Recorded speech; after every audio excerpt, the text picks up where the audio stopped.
Lockyer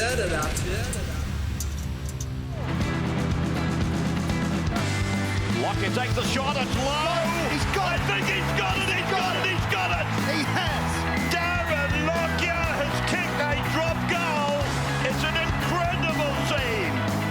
His record speaks for itself too. There's no doubt he'll be a future immortal. Fantastic. I had the pleasure of watching Darren when he first came down from the bush. There was a bit of talk about he wasn't bad, this young kid. Extremely talented player, very gifted. You could see that from an early age. I guess a sign of Darren Lockyer's greatness is the fact that it's kind of hard to work out whether he was one of the all-time great fullbacks or one of the all-time great 5'8s. To be able to say that about him, I suppose speaks volumes of his ability and the fact that he was outstanding in two positions in our game, and that's not easy to do.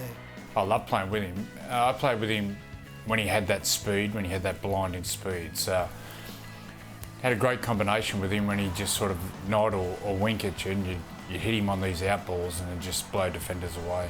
Early days especially, when he was quick, he didn't run the ball, he glided across the field. I mean, it was like he was on a hovercraft. It was incredible how he used to run. You know, glided across the field and he had the step, he had everything. Lockyer's with it. Lockyer will score. Lockyer inside the Takiri. First try of the grand final. So here goes Darren Lockyer to score.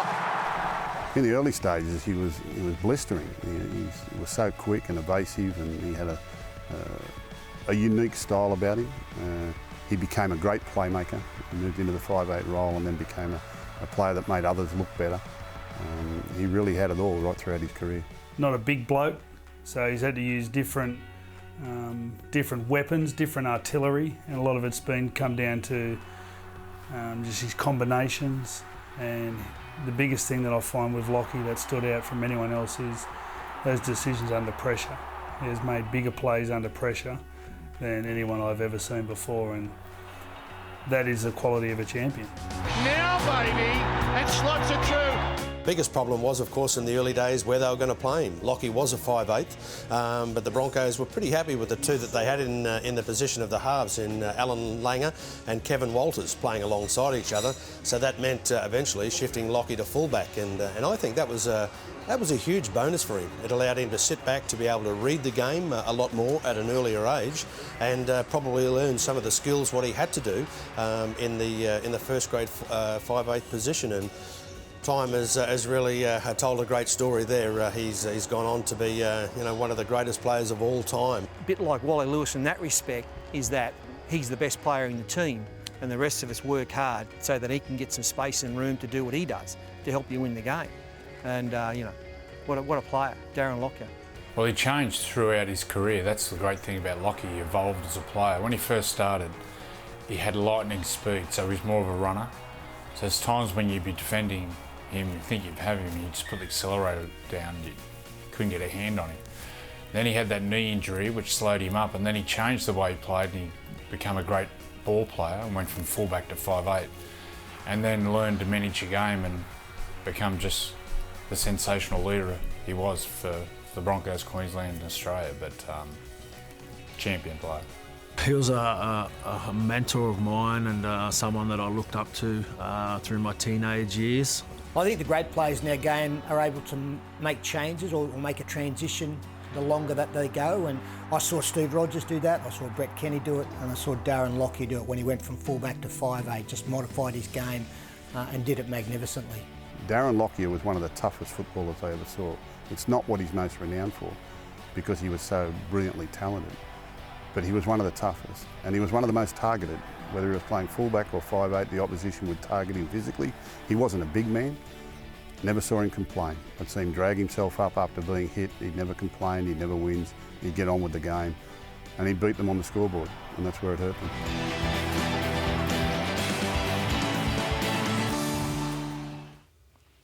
Welcome to Turn It Up. How cool was that? We've got the great Darren Lockyer. You seen that before? I haven't seen it. No, not that version. No, it brings back some good memories. Yeah. How does it make you feel when so many legends talking about you like that? Well, I was surprised by JT. but The missing link. yeah, look, I think it's always. I think we're all the same. It's a bit uneasy when you have people talk about you like that. I mean, that's not. We play footy to obviously be competitive and win games, and there he is. Who is this menace? Where do they dig him? He's like the missing link. That is a blast from the past. Yeah. But yeah, no, it's always it's good to get the compliments. At the same time, it makes you feel a bit uneasy. When you listen to everyone talk there, they speak about two parts of your footy career. Yep. There was like the part playing fullback and the blistering speed, and then the change going into 5'8".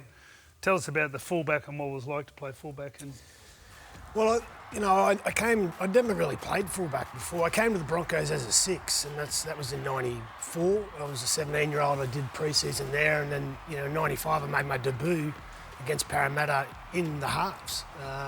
And it wasn't until '97 when Julian O'Neill had left the Broncos at the end of '96. We had a poor season.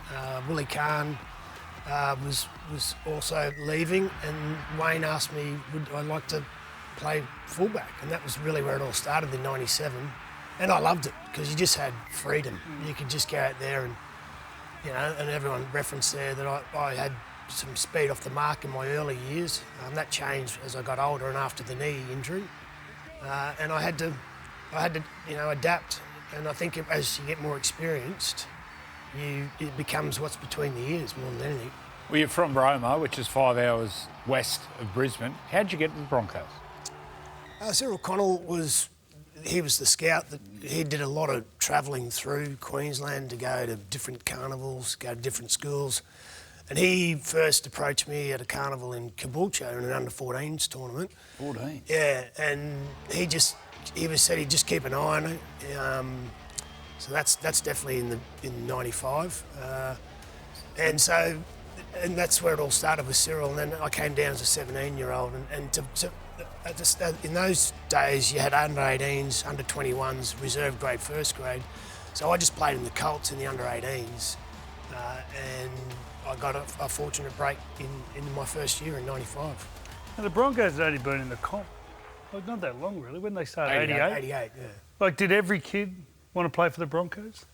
I think, well, the Brisbane competition was obviously where all the stars were. You had Wally at Wynnum, Mel was at South. So Canberra was probably a bit of a favourite for the Queensland kids because that's where Mel went, Badge went. So that drew a lot of Queenslanders to Canberra. And then obviously the Broncos started in '88, and then a lot of people like myself focused on the Broncos. Did you ever nearly leave Brisbane? Was there any big offers to go anywhere else? Yeah, when he retired. Oh, surprise. Well, They're smart, mate. Yeah, they were obviously looking to, I'd started playing 6. When was that? 04? 04. 04, yeah. Were you close? Yeah, I was close because I just started playing 5'8", and it was, I wouldn't say close, but I entertained the idea at the start for a little bit. But then as that progressed, and I was being talked about as the next captain of the Broncos, and I loved the Broncos as a kid. That's I ended up staying there. You played AFL as a kid too. I heard you were a really good AFL player. Was that ever an option? Well, in 2001, the Bombers, Kevin Sheedy, had made inquiries with my management, but I think that was just trying to think outside the box a little bit. But I know that you've got to play that game as a kid for a long time to be good at it, and I only played it for 2 years as a 7 and 8-year-old, so I didn't really think that was ever going to be an option. Now, you won competitions at all different parts of your career. Which one stands out the most? Oh, I think 06 probably, from the perspective of that's the only grand final we played in that we were the underdogs, and after Origin we'd lost 5 games in a row, and a lot of people had written us off. I was the captain at the time, so to come back from that point and win against Melbourne, who were the best team all year, that was probably the most satisfying grand final. You look at some of those teams when you started, Alf, Kevy, Renoff, and then it goes into Wendell and Gordon and Webke. You must have played with some incredible characters. It must have been so much fun. Oh, it was, and Wayne's great at creating a fun environment. When you've got guys like Alf, Gordy, Wendell there's a laugh not far away. It's always good fun. But the one thing about those teams, while we were talented, we were always competing was a big thing that Wayne always drove at training. You know, we'd played a lot of games. Sometimes we didn't do any ball work, we just played games. It was about competing. But yeah, there was some great memories, and obviously we had some great results on the field too. Got some great battles with different clubs at different times. Like the Roosters and the Broncos were one of those battles, and we used to always play before the Doncaster, the race day. Like we did that for a couple of years. Like, And what, we all meet up at the...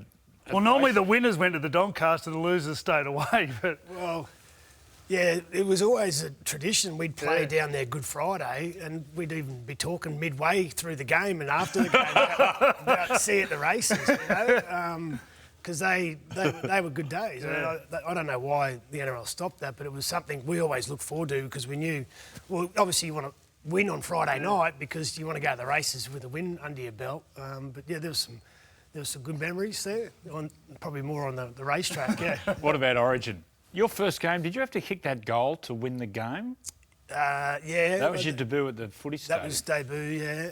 Yeah, that was... What year was that? 98. So I played for Queensland the year before in Super League, but that was my debut at Origin. And yeah, I got lucky from, you know... Tony Carroll scored the try, and it was obviously right beside the post. But I was still extremely nervous, still kicking off sand by then. I remember we were India. Sledging the hell out of you. Yeah. I remember just putting the ball in the sand and just going, don't look up, just focus on what my routine is. And so, yeah, it was... I mean, because the thing was, it wasn't like the scores were tied. You guys were 1 point in front, so a miss was catastrophic. I played in your first Test match. We played in New Zealand. Yeah. What do you remember about that? Oh, that was a shocker. That's right, in North Harbour. North Harbour, yeah. So I think Robbie O'Davis was the fullback. He got injured in the first 5 minutes, and I'm on. And they had a big, aggressive forward pack. Old-fashioners. They obviously knew or had probably spoken about it. I think I've spoken to a few of the Kiwi forwards in the past, and they said, yeah, no, we were told when you got on that we would give it to you, and they did. They just kept kicking on the ground, and you'd pick it up, and just And India. I think I made 3 or 4 errors, and they scored tries off it, and we got beat. Not convincingly, but it was a shock loss. Yeah. I actually, God rest his soul, Bob Fulton. That was his last game. I guess I retired him. There's the Super League Euro '97. It was obviously a special moment for me to play for my country and my state, but it was obviously a real different time for the game. Yeah. Talk about the Origin career, but the 2006, when you picked up that ball in Melbourne and the start of the 8-year dominance, your head was on the chopping block. Did you know that? If you didn't perform, you were gone? Yeah, well, it was Mel's first series, and we got beat game 1. That was when Finchy kicked the field goal. Yeah. And I think Finchy was in the pub the night before when they rang him and said, you've got to come in for Trent Barrett, I think it was. He'd done his hamstring. And after game 1, there was a lot of talk, a lot of noise about, myself, Petro, Steve Price, just the older brigade about, if we don't get a result this year, then, Mel would have to move in a different direction. And so fortunately we got another crack at it in game 2, and we were able to have a good win at Suncorp in game 2, and then game 3, well, that was, I guess another really defining moment, a sliding doors moment for myself personally. Yeah. What was it about Mel? Like it's been a lot of generations where you've seen these great teams evolve, and obviously that Queensland team evolved through generations of players, but to keep winning Origin is so hard because there's only 3 games. What is it about Mel that enabled, I think 12 out of 13, I think he was 8 out of 9, but 12 out of 13 in a row. What was it about Mel that sort of, I suppose, inspired that? Well, the one thing he did when he first came in, he retold the story about why Origin was created. I think a lot of the players didn't know that, because before 1980, I think New South Wales had won the last 21 interstate series. So, there's a lot of, when you lose 21 years in a row, a bit of hatred gets built up, right? And so he retold that, and I think that resonated with the players. And the other thing he was big on was the connection to the public. What the jersey meant, not just to the players, but what the jersey meant to the public. And I think that was another point that resonated with the players. And he's obviously, because of who he is, he walks into a room with an aura. And what he says, people just want to sit there and listen to him, so they'll play for him as well. What about playing for Australia? Some of the tours we're on. Yeah. Early 2000s, they were just as good as it gets. Yeah. Is that the first time we saw Darryl? The alter ego? Barcelona. I loved it. Yeah. Those tours were so good. They were I good. understand we had a good time, but I used to love training, where we'd all compete against each other. We'd be doing fitness and skill drills, and it was a real competition. Yeah, well, it's the best of the best, players, and I think there is always competition for positions. You typically take at least 20, 23 players, so there's always a group of emus that are there. They're obviously enjoying the trip themselves in many ways. 59 tests, Lockie. But it's, and I've said this before, when you go on those tours, there's no families around, it's just you and your mates and your teammates, and you want to go over there and make it count. You want to win, and at the same time, you're having a good time doing it. I remember we used to train at the gym in the morning. Remember, we all used to walk over every morning, and there was a 25-metre pool, and everyone to compete underwater. I'm thinking, someone's going to die here because everyone would want to win, and everyone would come, their head would be blue trying to win. Barcelona, when you just went to Barcelona. Yeah. So half of us went to Ireland, we went to Dublin, and then you blokes went to Barcelona, and you go and buy some soccer gear or something? Oh, Well, there was only about 8 or 9 of us, but we were down the what's it called? Rumbler. The Rumbler, yeah. Rumbler. And you went to Dublin, and I think you went to the Guinness place for a few days. Someone might have had a breakdown over there. We were just chasing the warmer weather. That's why we went there. I mean, Wendell was with us. He was shirt off down the Rambler. It was Gordon, Wendell, Gowie, Gerd, me, Kernsey. Yeah.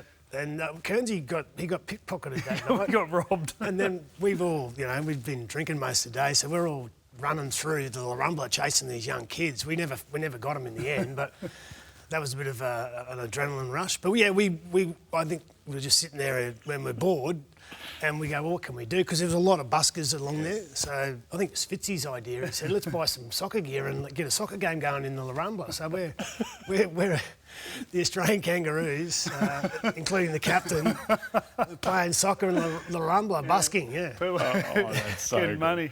The Good days pesos. before mobile phones. Well, thanks for coming on, Lockie. All the best. Stay with us after the break. More of the Sunday Footy Show.